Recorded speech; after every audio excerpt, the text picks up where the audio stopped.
Top shelf is where the best sound is. And eggs.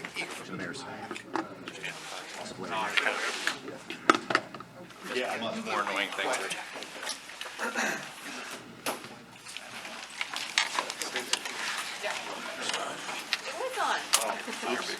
All right, so getting back here to practice, we'll get some short yardage goal line nickel going today, which is good. Back in routine, and we had our little walkthrough. So back at it, got good weather, which we like, and we're ready to roll. So with Trey Burton, what happened with the groin last week, and what sort of sense do you have of whether he can play Thursday? Yeah, so the mild groin strain was last week, and it's just one of those things that it's a part of it. Could have happened to anybody, and it is what it is. It happened to him, and so now we're just trying to figure out what's the best way to deal with it, and that's to make sure that we just kind of listen to what he has, what our trainer Andre says, and it's unfortunate, but at the same time, we're going to attack it head on, and he's doing the same thing, and then we'll just see what happens for his status. As a coach, how do you go about determining just how much you can rely on Trey, just given that this comes on top of the offseason, which comes on top of the playoffs? Yeah, well, when he had everything that went down there that last week, right, and then you get into the offseason, everybody's a little bit different. So I think the beauty of what Ryan has done and the personnel has done with this team is, I think everybody in here will agree, for those that know our team really well, we don't have one person that we rely on. So there's some teams that this happens to, and you're in trouble. That's not the case with us. So we don't have to, as coaches, necessarily, if there's somebody like Trey, there's nobody in the world that wants to be out here playing right now more than him and be ready for this week coming up. So we just got to see where it goes. But it doesn't, for us, we keep rolling, and we scheme for really both. Man, along those lines, you feel better equipped this week with the personnel you have to stomach that potential loss than maybe in the Eagles game, the way they adjusted. Yeah, we're a different team. Well, personnel-wise, we're different now, and so when things like this happen, where you just got to play it out. I mean, I've told you, I'm always completely honest with everybody in here. With where he's at, we're doing everything we can to get him ready for this week one. But I can't say definite yes or no. We're literally working day to day with him right now. So, but to answer your question, as far as last year to this year, I do feel like we're different personnel wise. So I don't know how if that's better or worse, we'll see. But I mean, we're prepared for both, and we'll just see where it goes. Given that context, you're not just talking about Broniker replacing him and going. You're talking about across the board. Yeah, all of our exactly. Not one position, and specifically as that U position or Y position. Again, we have different things that we can do, and so when things like this come up, where we don't really, if he's ready to go, he's ready to go. If he's not, we're prepared. So, but no, I'm not just talking about that one position. Yeah, overall, all personnel. Given that most of your starters didn't play in the preseason, do you sense that the guys are at the point of just really itching to hit somebody, and is it good and bad to that, I guess? No, it's great. It's not good and bad. It's all great. And so, like, I have to have my head on a swivel with Roquan Smith right now. That guy's just, every time I walk by, he's getting ready to hit me. So he's just rolling. So there's an example. That's what I think of right away. Is these guys they're ready to go. They're anxious. I always tell them, don't peak too soon. Just right here, and relax. And then when the game time comes, then cut it loose. Matt, you offensive guys are always paying attention to other offenses around the league. How is Matt LaFleur's system different than what you've seen in the past? Obviously, same quarterback, but what is different? Well, we'll see. Well, that's the benefit that they have going on, and that Matt has going on with what he's going to do. Everyone knows his background and where he's come from, what he's done, and it's been some great offenses. I have a ton of respect for him as a play caller, as a coach, and as a person. So that'll be we always talk about expect the unexpected. Yeah, who knows that's all teams, and who knows what that's going to be. But the stuff that they do, we'll find out. They'll reveal it. And we'll see, and then we'll go. But I think Coach Pagano will have a good plan in place, and we'll react to whatever they do. With all the extracurriculars Thursday night, is Mitch dealing with the adrenaline of it all something that you're going to look for as sort of a sign that he's progressed from last year to this year? That'll be a part of it. You know, last year was such a interesting deal just because myself, that was new for me too. That was the first time for me. So first time for him with me, our first time, and now this is our second time to start a year. But he's surrounded by really great leaders in the quarterback room and the coaches that he has with Coach Ragone and Coach Helfrich. So between the Chase and Tyler and those coaches, myself, he's in a good spot, and he's mentally growing. He really is, and that's what we look for. And now we're just got to go do it on the field. Man, that first game last year, you did the T formation, and it kind of set a tone for the rest of the year with some of that, flair in the play calling. How much time were you able to spend this offseason, particularly now that you know your personnel, thinking about some of those, not wacky deals, but unconventional formations, personnel, that kind of thing? Well, you saw the preseason, right? I mean, that's the kind of drawing we got into.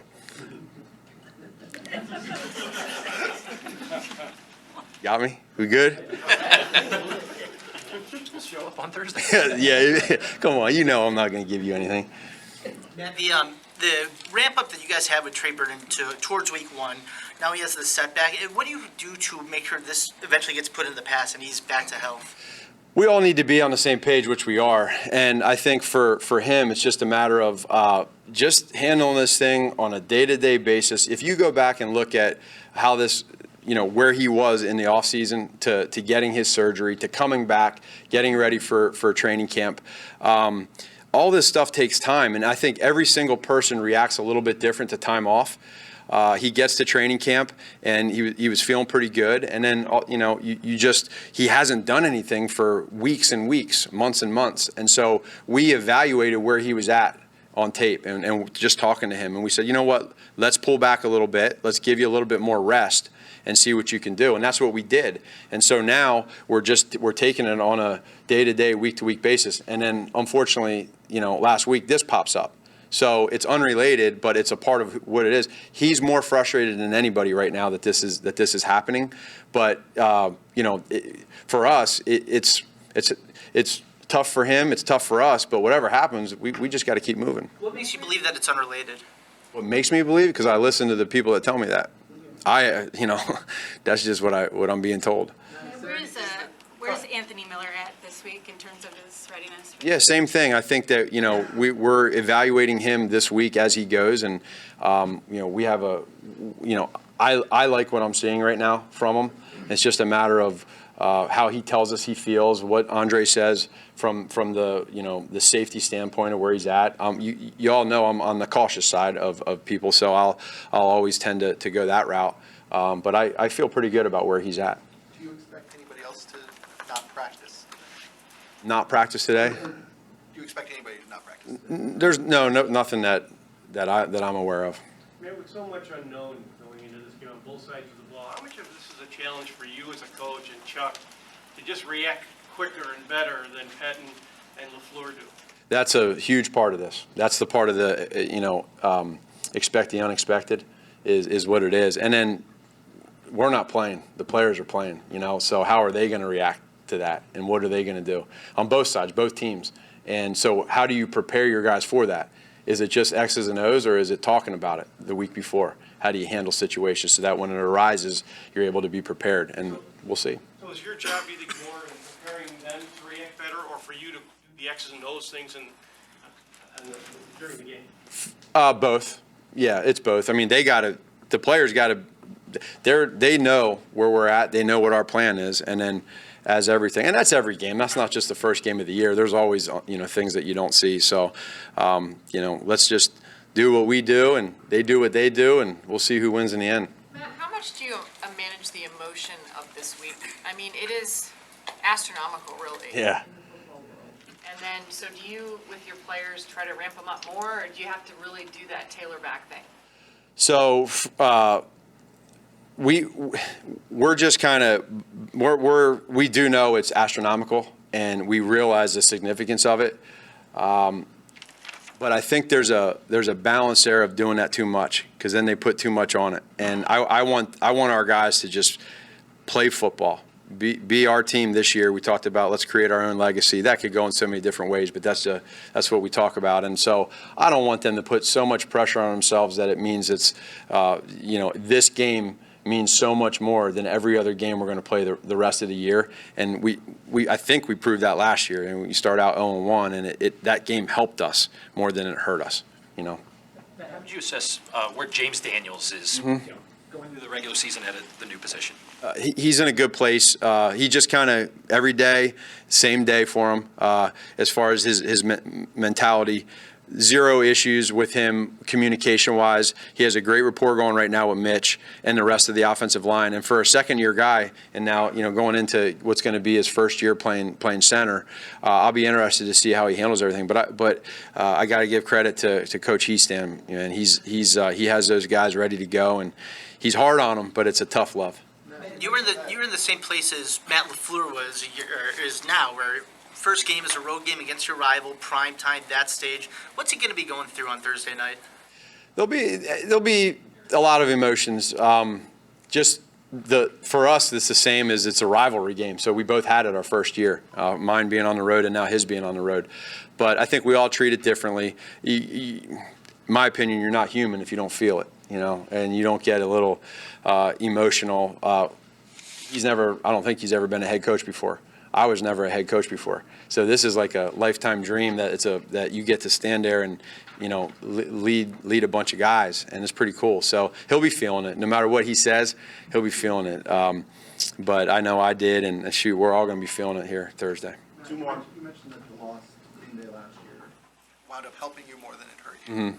Would you have believed that in the moment when it happened? And in your coaching experience, how many of those sorts of games have you had? I've had a decent amount of ones where you don't know it right away, but then you say, I got it. Now I know why, right? It taught me this. Emotionally in the locker room afterwards, no, I didn't know. I was, I forget what the word was that I used, but that thing stung. That hurt. That was a bad one. But the sun comes up the next day. When you walk into work in the morning, they're still making the omelets and they're still doing all that's still going on. You're 0-1. So you can be happy. You can still learn from it and have the glass half full mentality. When did you realize, this actually is going to help us? The next morning. Yeah. I didn't, not in the locker room, but I'm saying when we got home, you got to think, you go to bed, you wake up in the morning, and you're like, shoot, this will be all right. Because you played well, or because you Yeah, I think, so there's elements to the game. Second half, we didn't, we could have been better in a lot of areas, not just offense, not just defense, in a lot of areas. Coaching, right? Coaching wasn't good enough in the second half. But why not use that to make yourself better? And that was probably, if you ask me, one thing that we did last year is whenever we hit adversity, our team, we rallied. We looked forward to it. We rallied behind each other, and that was an example of that. First half of that game at Lambeau Field, the plays that Khalil made, do you remember your specific reactions to this guy that you just gotten 7 days ago? Yeah, I just said, holy hell. I did. I couldn't believe it. I mean, this guy was like, I know he's working out, but we didn't know. He just showed up, and then he had a pick six, and he laid on the ground, got tackled by everybody, and it was surreal. That's a half that I'll never forget, along with the second half. But they were two really good halves. You learn from it. It makes you better. Thanks, man. All right, see you.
He's not walking in the room. He's not leaving. Good? It's all good. What we doing? What's happening, Mark? What was the process like for you over these last few weeks, keeping tabs on Mitch's confidence and where he is mentally, just as he gets ready to go here? Yeah, I think that's always a thing for the quarterback, and especially a guy who we expect to take a big leap, just in terms of his kind of global understanding of everything. And then, oh, by the way, you're going against the best defense in the NFL every single day. So there's some stuff that happens out there that you're like, wow, I'm really good that guy's on our team on defense. And then there's some stuff of, hey, we'd like to do this differently, or get to that play, get to that protection. But all in all, you just have to plow through that. That happens all the time, every OTA, training camp, off season. There's stuff that you're kind of experimenting with, guys in different spots, guys that whatever, different timing of routes. And you just have to kind of trudge through it. How did he come through it? How did he do? I think he's come through well. I think first and foremost, his teammates believe in him. We believe in him as coaches and have total confidence in running everything at this point. It was only a half dozen touches, but what were your takeaways of David against the Panthers and the only game action that he got? We're excited about him, very excited about David, and excited about all those guys, all those backs that have carried it. And again, we've seen him a lot against our guys, against our ones. And so obviously that's, those, you can read into that what you will of who plays and who doesn't. But we're excited about all those guys. He brings a lot of experience to the table in terms of plays that we run, very similar types of systems that he's run before. And I know he's excited to play. He wanted to tote it a lot more than 6 times. I can guarantee that. It's been like, Learn about him Thursday night. I mean, nobody's really seen him outside of this building and in Bourbonnais. What do you think he's? He does not have like ESPN or anything, but he is awesome. He's a guy similar to a lot of, we're very lucky the caliber of just guys we have to work with on a daily basis, but he's got a great attitude. He's soft spoken. He's got a kind of a quiet confidence about him in every way. He's also kind of closet hilarious, and so he'll come off and maybe pick up, Roquan Smith in a pass protection drill and kind of be like, hey, see that or something, something that you don't necessarily expect the first time you talk to him, because he's a quiet, humble, real guy. But very excited about his future. What has the process been like for you in scheming for Cordero and kind of tailoring things for him going into the season? Yeah, it's been kind of that, scheming things for him and trying to figure out what he's done in the past, what he feels comfortable with, and just kind of developing a route tree from there. I think Mike Free's done a great job with him of hey, here's where you fit in this, in the timing of this concept. And so just trying to work with him and his skill set. Obviously, he's a great kickoff returner, and that's a huge role that he'll have as well.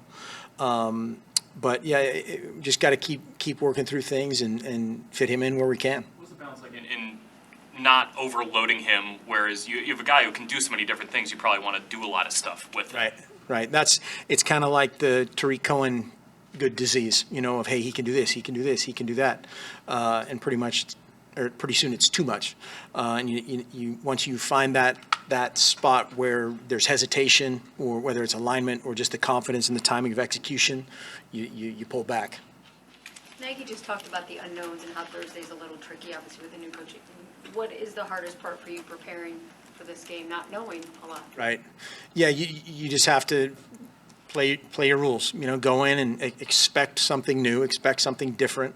They're going to do that, right? They have a great base scheme. They have great players. They've added to their roster. Somebody just said they just added somebody else. I don't even know who that is yet, walking in here. And so you just have to play your deal. Just go in with total confidence, play your rules. If they do something different, we'll adjust. And just a great confidence of communication is something that is big, and that starts with Mitch and James and the whole battery. Matt has talked about how the new tight end position is really a difficult one to learn. Gronecker, how much of the fact that he's just a bright Ivy League guy, does that help him in that situation? Are there situations where it doesn't? It should. Right, yeah. It should. You know, some of those Ivy League guys, they're like, well, the balance of the whatever of the angle of the hypothesis, just to 5 yards, whatever. And no, that should be something that should be his strength is knowledge of multiple positions, and it will be.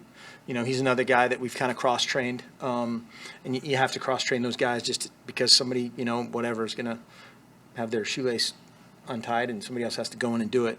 And so we anticipate, him to continue to develop, to play all those roles.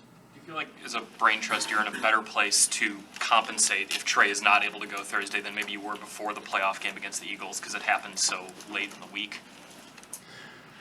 Unfortunately, yes. Yeah, you have to have those contingency plans of, hey, if this spot goes down, this all goes to either it's out or another personnel group or another category, or you have to find that next answer. And, you have to build those contingency plans. Unfortunately, things happen.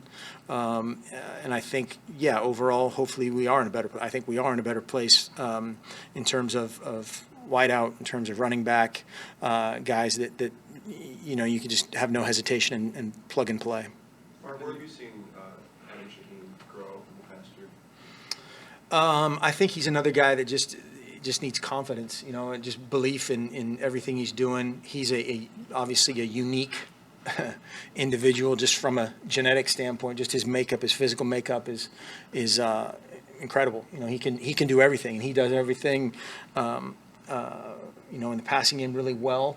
The run game, again, sometimes I'm going against number 52 one time, one snap, then it's 94 the other snap, and then maybe it's whoever, Hicksey or whoever that he has to block, and he's learning to play with better pad level, and we need to put him in better spots to do that.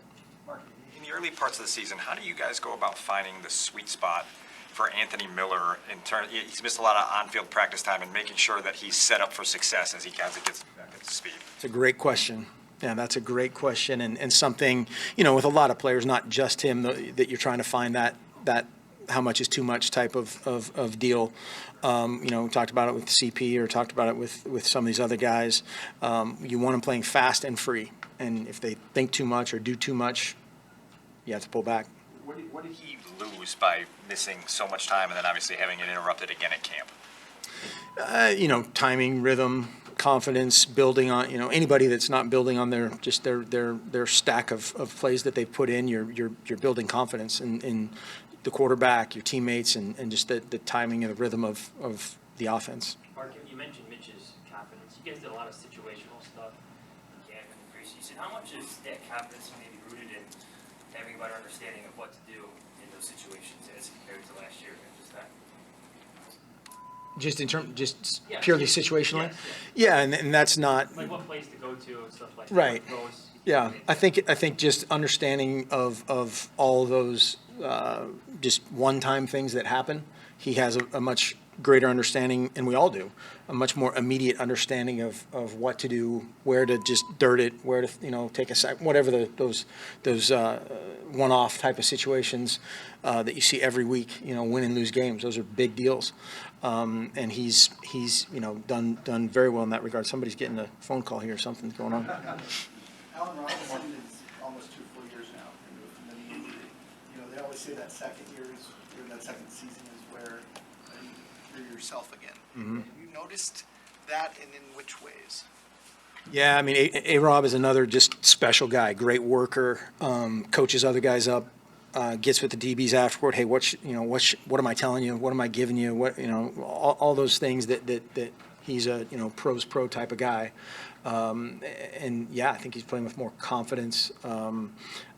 In before you could kind of see, hey, this type of route cut or this angle to certain directions, you could see it. You could feel it, and I don't think that's the case right now. Mark, when you have an inexperienced kicker in the case that you have, and so much has been made about it, how does it affect the decision-making of a collective group of you guys in terms of moments throughout the course of a game? Is it a more cautious deal, or is it let him rip?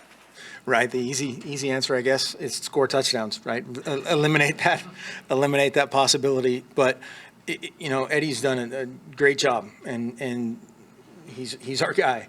And so he's what was it, 58-yarder or whatever the other day. He's had a couple further than that. He's got a couple in windy conditions, and he'll bang it if we need it. He'll make it. Thanks, Mark. Thanks, Mark.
Hey, good to see everybody. How did the play calling process go, just to kind of get back into that responsibility for you, even though you're obviously not calling everything? Yeah, it's like anything else. You knock the rust off. So I thought the process was good. I thought the communication was good. Nobody likes preseason. I love the preseason just for that fact. So it was great. For myself and the rest of the staff to get on the same page and be organized on exactly how that process is going to go. When you were the head coach in Indianapolis, did you call the plays on defense? No. So it's been Only the ones that worked. been a while for you, though. Is it, you feel like you're absolutely ready to go? Absolutely. Were you upstairs when you were in Baltimore? Never. Never. About being on the field? You're in the fire. Yeah. Hands on. You know, I've always been on the field. I think maybe one year when I was at the University of Miami and Greg Schiano was our defensive coordinator, former Bear himself. I think I was in the box, you know, when he was calling the defenses down there. But other than that, I've always been down on the field. What sort of communication do you need with upstairs just to give you that? Yeah, you need a ton, and the guys that are up there do a phenomenal job. There's a lot of unknown going into this game, as we all know. So from a down and distance hash, the biggest thing is personnel. You know, who do they have in the game? The substitution packages, the personnel packages that they're using. So all that stuff is very, very vital. Chuck, have you been in this situation before with a young first-time head coach on the other side where you don't necessarily know what's coming week one? You know, I was thinking about that because I thought maybe that you might ask that question, but, you know, probably, but I can't recall, to be honest with you. Too many hits to the head. They didn't tell us to keep our head up when I was playing football, so that's a detriment right now to me. But, you know, I don't think it really matters, you know, in this scenario. You saw, you know, Coach, you know, Nagy do a phenomenal job in year one. They got great players. They got, you know, arguably one of the best quarterbacks to play this game in the history of this game. He's surrounded by a bunch of talented players. He's got, you know, excellent offensive line, all that stuff. Division game, division rival. So I know that Matt will have those guys more than prepared, you know, for this ball game. So again, game day is going to be huge as far as adjustments and adapting. What are you looking for from your cornerbacks going up against a really prolific passing offense? Yeah, I think, you know, with what we're going to see and the guys that we're going to face, you know, back there, you got to be, from a communication standpoint, you got to be on the same page, you know, number one, so they got to do a great job. So typically you're going to see, you know, a bunch of, you know, maybe motions and shifts and things like that. Again, there's a lot of unknown going in, but, you know, they've got to mix it up. They got to do a great job, you know, disguising things and playing tight coverage, playing off, playing great situational football, making plays on the football. Don't let the ball go over your head, obviously, and you know, they're going to have to challenge these guys, and it's going to be a huge challenge for all those guys. But, you know, we've got experience. You know, you've got, you know, two corners that have played a bunch of football, and Buster coming in here who's, you know, 9-10-year veteran who's played a ton of football. And they've done a great job working together, and they've got, you know, some safeties back there that know a little bit about the game and got great, you know, football intelligence and IQ and those kind of things. So, you know, they're gonna have hard downs, you know, and when those hard downs are up, they gotta win their fair share of those battles. What are you curious to see in Leonard Floyd in actual game action? You know, just if he just does what he's been doing every single day, you know, since we've got together back in April, you know, I always say what you do during the week and what you do at practice, good or bad, you're going to see on Thursday, you're going to see it on, you know, Sundays, Monday night, no matter what you play. So he's done a great job. Coach Monachino's done a great job coming in here and coaching those guys, trying to take them to the next level, take his game to the next level.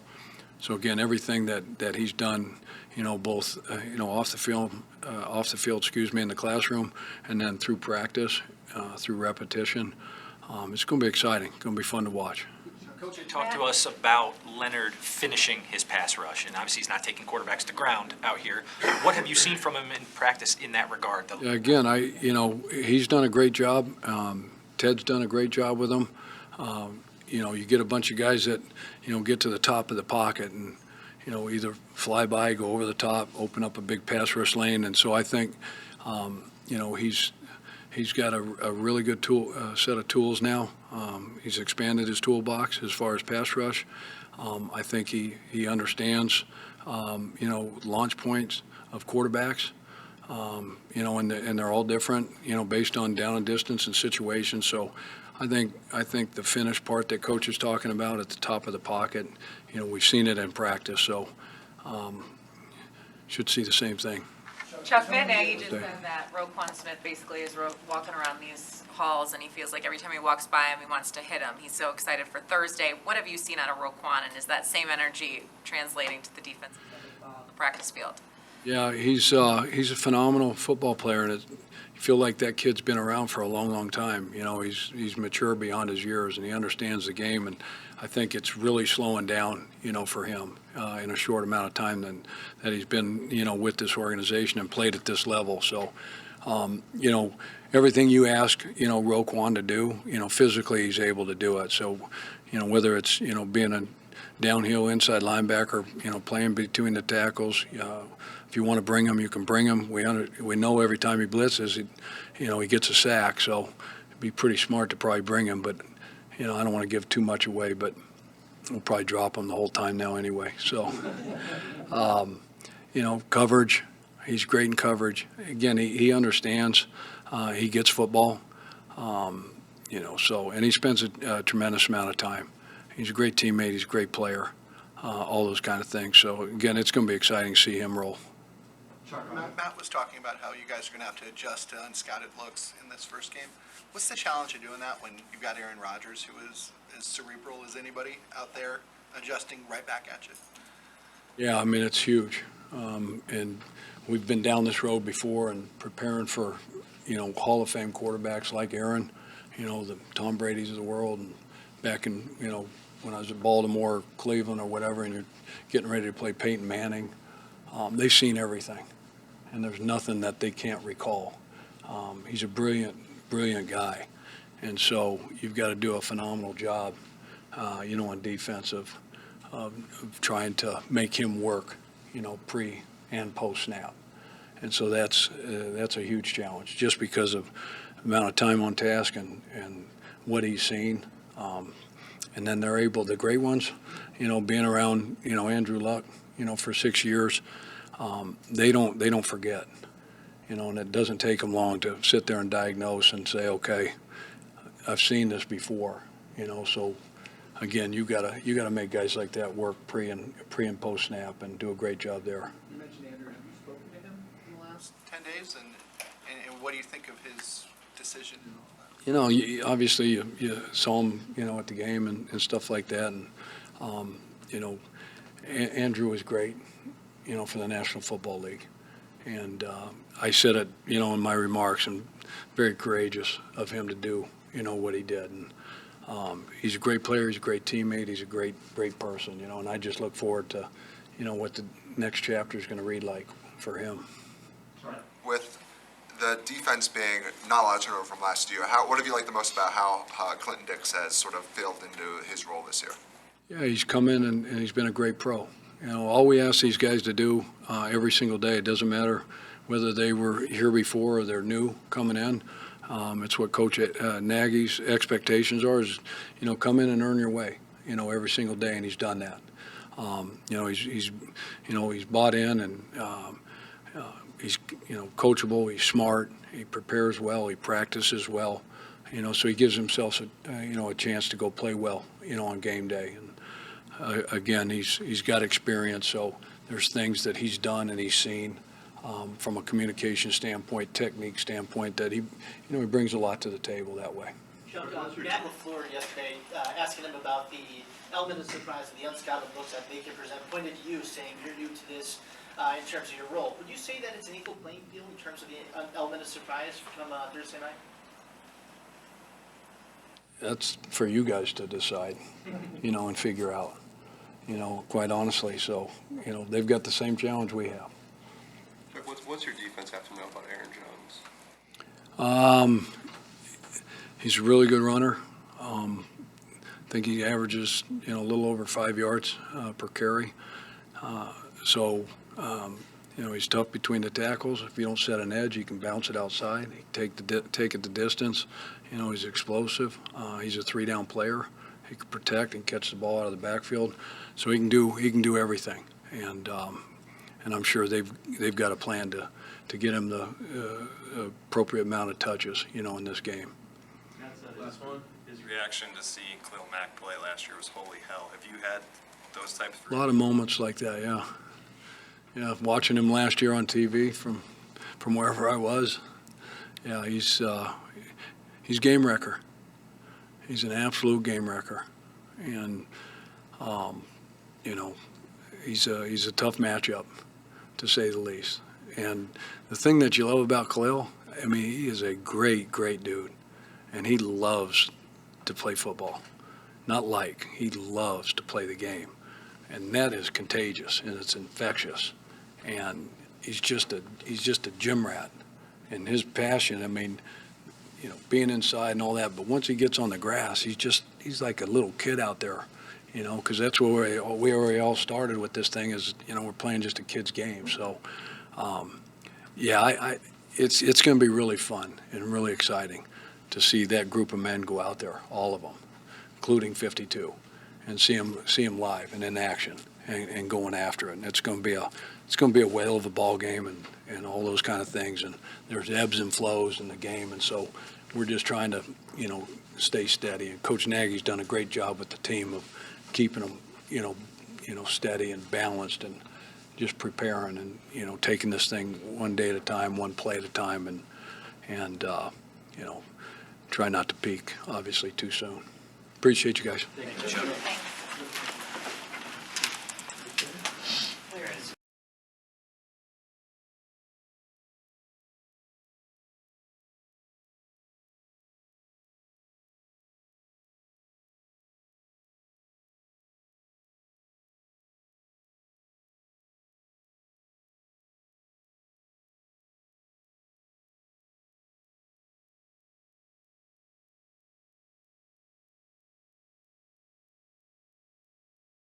Tabor. Larry Mayer. Hey, how you doing, guys? How's everyone? Good? All right. Chris, how would you describe your own sense of confidence in the kicker situation as it has evolved through the evaluation process and you've really gotten to know Eddie? I mean, I feel good about it. I'm excited for him and his opportunity on Thursday night.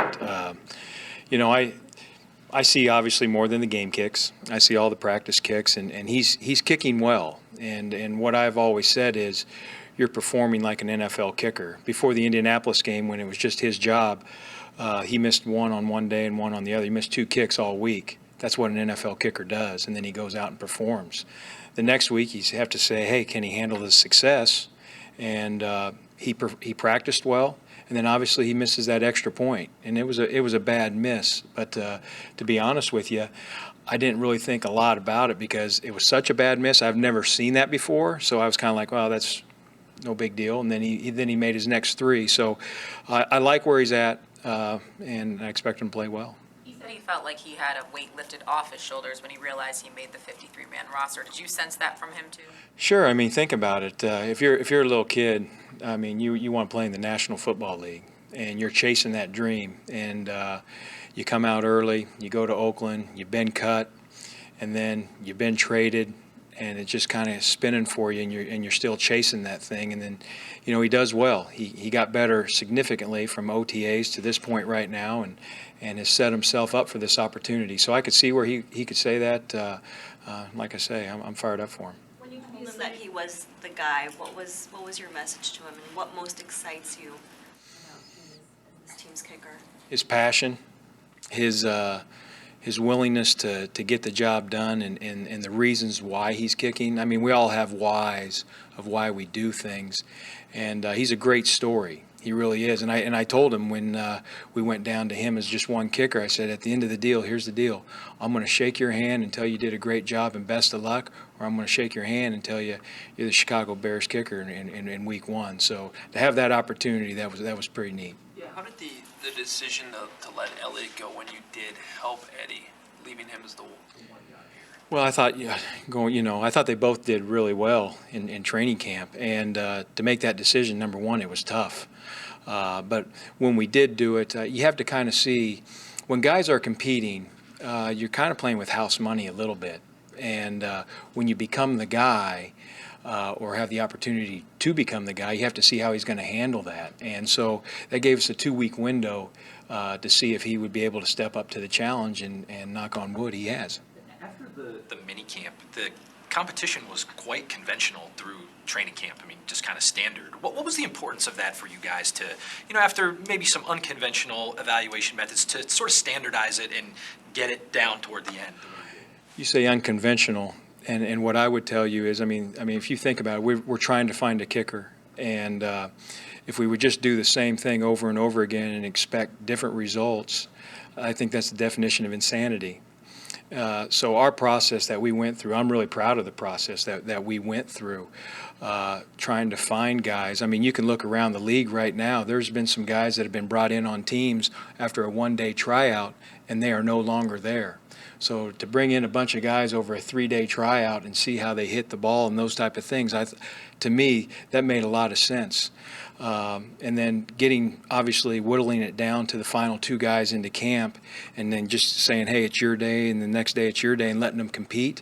I thought that was big, and I've really liked how we've handled it.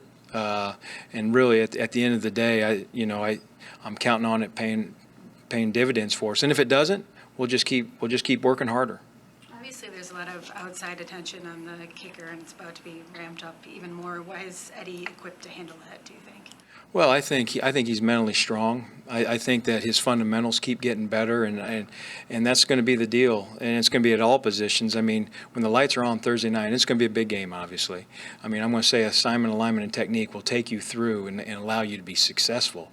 He's doing those things, and we keep tweaking things, and he's getting better and better. But he's in a good state of mind right now. I think that he plays well for us. I'm counting him on. I'm excited for him, and I know that there's going to be a lot of attention on it. But I will also say this. I also think you have to have some patience, too. I mean, I could go down the list of names, some really great kickers, maybe the greatest of all time. I think of his first 7 kicks, he maybe missed 4.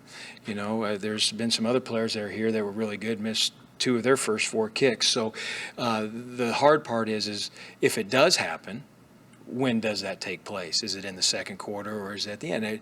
And we don't know that. But I like how he's preparing, because he keeps growing each and every day, and that's our job to help him with that. So we'll see. Sean is one of my best friends, and I was with him for 7 years, obviously, there in Cleveland. And actually, when I was a small college head coach, he was my defensive coordinator. So we do go way back, but he's an excellent football coach. I have a lot of respect for him. Will it be weird? Yes, it will be. But at the same time, we'll exchange pleasantries at the beginning and after the game, but in between the game, it's Bears-Packers. He was at Vandy last year, right? He was at Vandy. Does he have some insight into how you do things here?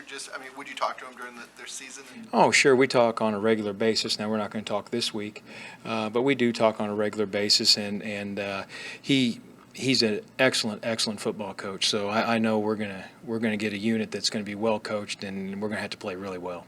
What does Eddie need to know about the challenges or uniqueness to kicking at Soldier Field? I just think at the end of the day, and I know it sounds very simple, but we can talk about the wind, we can talk about the field. I mean, guys, the other night when we kicked, I thought I heard a commentator as I watched the TV broadcast say, mild wind. They had to fix the goalpost 2 times during the game, and the winds got up to 37 miles an hour. I actually laughed in pregame and said, wow, this kicking competition, and we're at the end of August, and this thing is howling. This is perfect.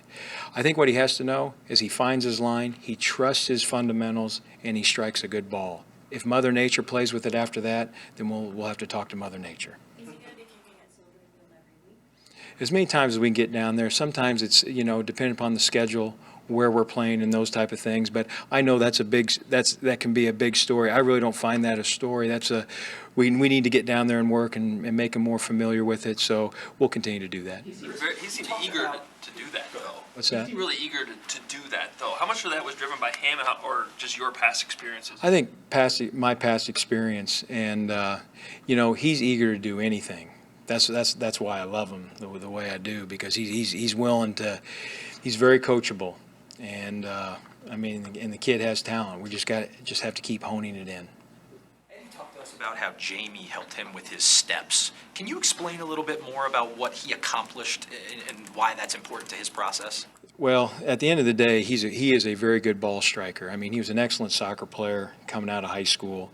The thing about a kicker, you want to be able to, when we talk about Mother Nature, I kick a good ball and Mother Nature takes, he can't control that, but he can control walking back and stepping off in the 90-degree angle and finding my line and playing that. So we just had to really hone that stuff in and take away some of the, how do you say it, some of the unnecessary movements after he got lined up so that he can stay in a proper distance from the football. Is there any way to characterize the improvement for someone who's not in that process every day, or maybe, doesn't see how subtle it is? It sounds like you're saying they can be subtle, but also important. Yeah, no question. I mean, you're talking, you might be just talking about inches, and which means as I come into the ball, maybe I'm a little tighter to the ball. Now I feel that my leg swing's a little slower. Now I leak right. I mean, it's a golf swing, so to speak, with your foot.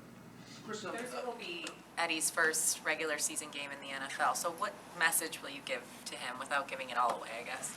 Have fun. Be yourself. Be you. Have no regrets. All the stuff Coach talks about, it's true. Will he be super excited? He will be. I will try to suppress it as best I can, but I want him to be himself.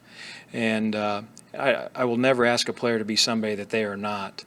And I want him to play with that passion and that fire and that hunger that he's gone through the spring and the fall. And if we can do that and keep harnessing it, that'll give him a chance. Just back to the patience, Coach Nagy talked about that too, about how you got to be patient here with this process. How do you not let the outside interest in this, the noise, how do you not let that impact decision-making and maybe impact your patience? Like, how do you just avoid all that stuff and just make your decision based on your decision? Because obviously if it doesn't start great for him, there's going to be a lot of... Sure. That's a good question. Real simple answer. You think of Mrs. McCaskey when you watch the show on the Wives and what she represents. Her dad started this team. I mean, I don't listen to that noise because we have a responsibility to the Chicago Bears to find the best player that we can. So that is, honestly, that's my tunnel vision on the deal. And whatever people say about it and all that, it makes no difference to me.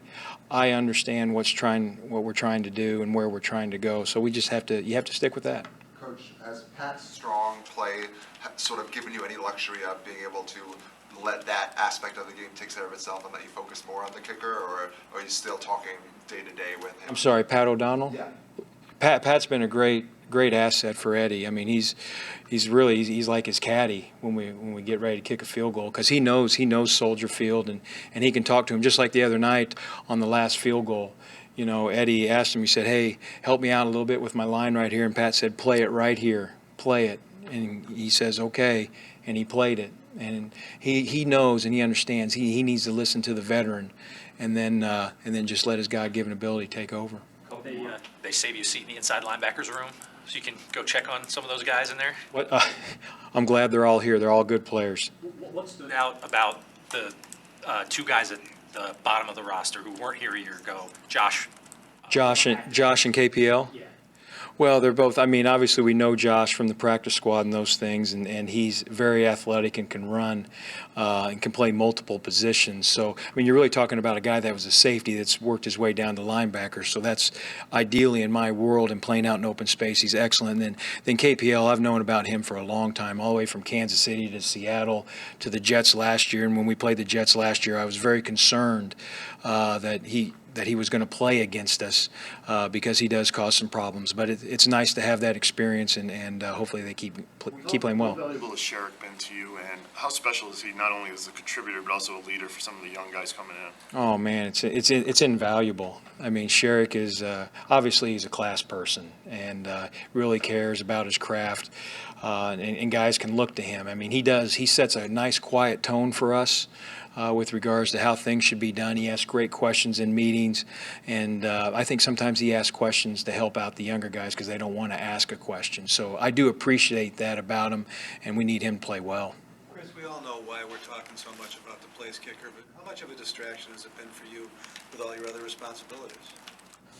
I'll be honest with you. I've done really well. I've challenged myself. I know what the noise is, and I know what the noise is going to be. But my glass is always half full. It's never half empty, and I try to live my life like that. So if I associate myself with any things that I wouldn't want to hear, I know that that can affect me, which then affects the player, which is not fair to him.